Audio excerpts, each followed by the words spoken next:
karon guys, patawad sa single shifter na to. Dili siya plug and play dito sa batag bracket. So altag mong kayo karon.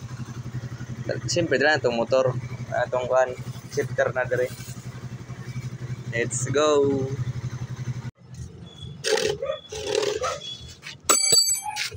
Bata is temporary guys.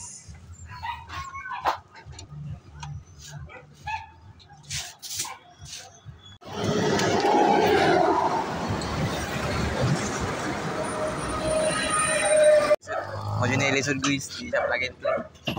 Karoon ng hugaw. Kaya ang sugod. Dito pinturahan.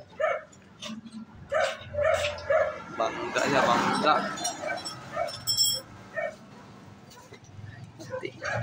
Amot is pogi ewan eh. Anda kan juga baklas. Napa? Nanti kulang mga ball. Mana siya?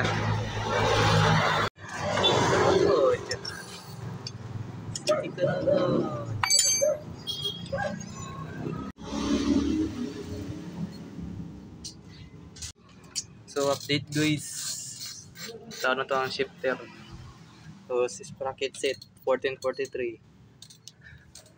Replace brake master front. Brake ko sa atas ayo. Tapos hydraulic switch. Stock ng brake master. Stock pa ni. Taore pa ni. Yan na. Guys, baklas na. Wow, engine kahugaw. Baklas na siya guys.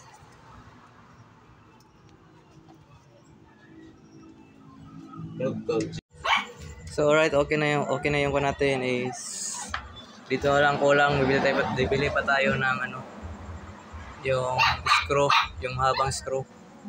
Kasi bawg. bawg. Bawg sa bar end to. Tapos ito ram air, tatabasan namin to para mapasok yung air filter. Temporary nilagyan muna namin ng air filter. Wala pa yung ram air. Tapos ito cable tie muna. Cable tie. Then dito is need namin ng spacer para sa tail tie din niya. Tapos gulong na lang, gulong. Ito. 90% finish. Alright, okay ba tayo dyan mga chong? Tapos kinabit niya natin yung pau MDL. Pasensya na madumi yan, sikanhan kasi. So muna guys, salamat. So update guys, tapos na taod. So lever guard. So yung brake master natin na Brembo B22.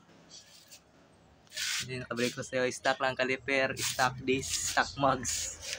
Naka 90-80. Nasaan yung 90-80? Naka 90-80 na piece tire. Tapos ito yung tail tide. Late na. Tail tide din natin. Nilagyan natin ng spacer dyan guys. Ito yung gulong natin sa likod. 100 by 80. 100 by 80 by 17. Beast tire pa rin. Yung single shifter natin. Naka hydraulic switch. Brake hose king drag. Then power filter tayo na air filter. Tapos may ram air dyan. Ram air. Tapos lagyan natin ng air filter para para hindi masyadong dumi. Tapos yung breather. Ito. Ay, tapos street GP stock look.